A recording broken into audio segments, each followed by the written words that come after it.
Native American wisdom.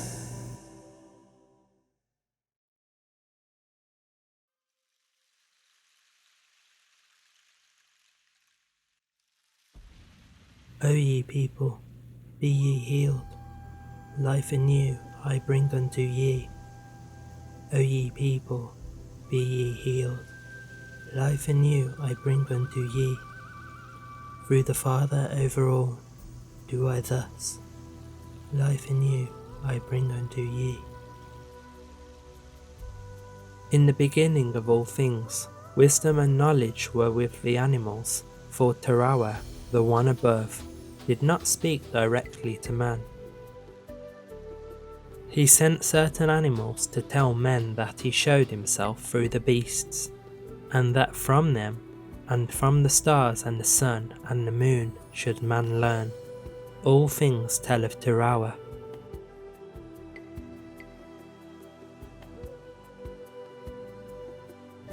Everything on the earth has a purpose, every disease a herb to cure it, and every person a mission. This is the Indian theory of existence. The Great Spirit is in all things. He is in the air we breathe. The Great Spirit is our Father, but the earth is our mother. She nourishes us. That which we put into the ground, she returns to us. Out of the Indian approach to life, there came a great freedom, an intense and absorbing love for nature, a respect for life, enriching faith in a supreme power, and principles of truth, honesty, generosity, equity, and brotherhood as a guide to mundane relations. When I was somewhat past 10 years of age, my father took me with him to watch the horses out on the prairie. We watered the herd, and about the middle of the day came home for dinner. While we sat watching the herd, my father said, "These horses are godlike, or mystery beings." When we go hunting, it is not our arrow that kills the moose, however powerful be the bow, it is nature that kills him. The earth does not belong to man, man belongs to the earth. The American Indian is of the soil, whether it be the region of forests, plains, pueblos, or mesas.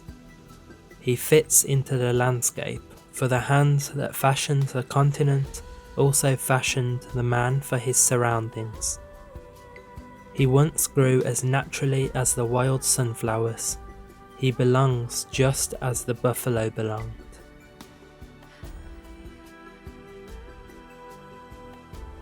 Whenever the white man treats the Indian as they treat each other, then we will have no more wars.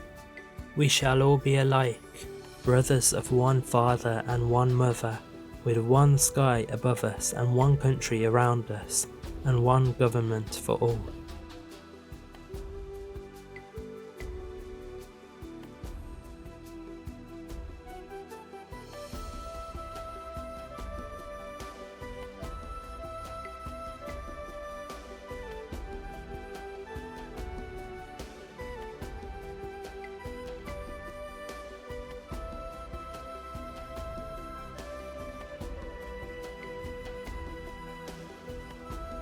The earth and myself are of one mind.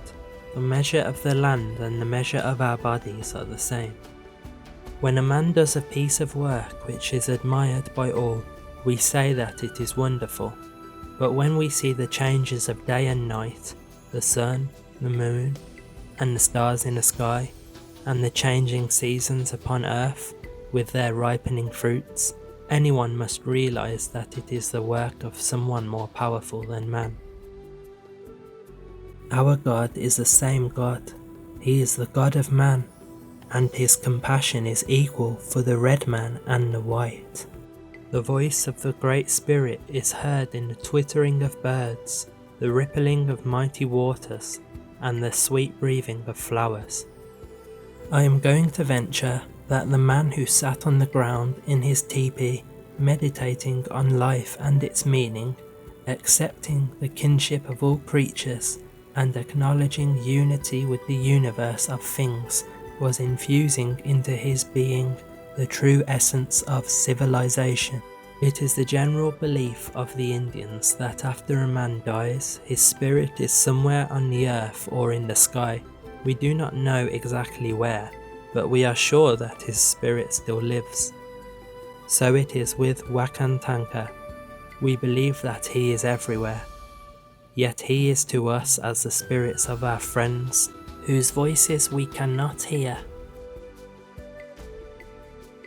I am poor and naked, but I am the chief of the nation.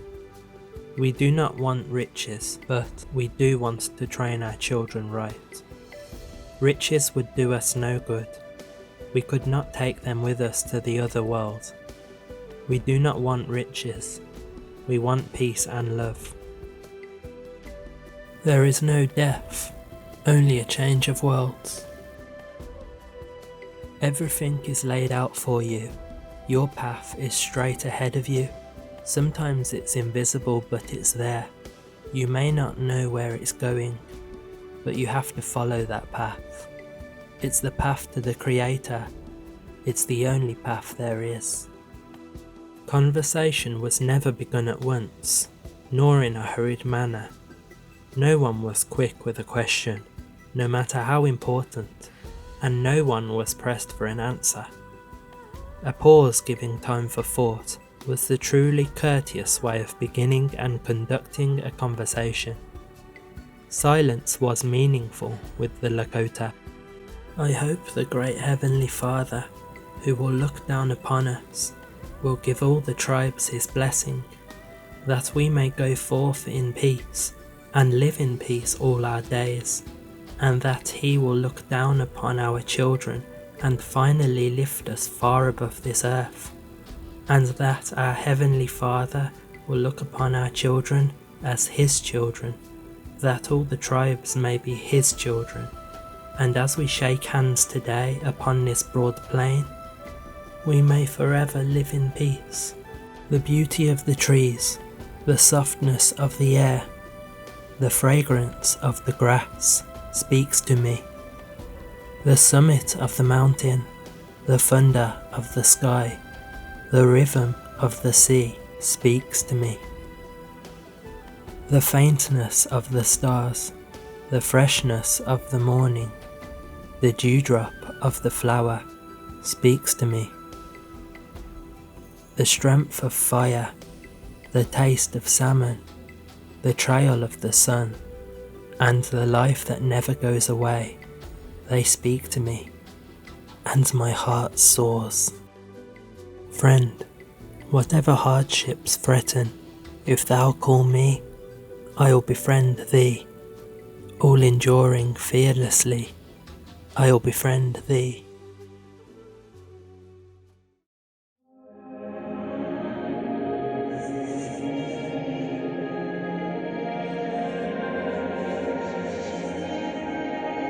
Universal Awakening. If you found our video helpful, don't forget to give it a like and subscribe to our YouTube channel.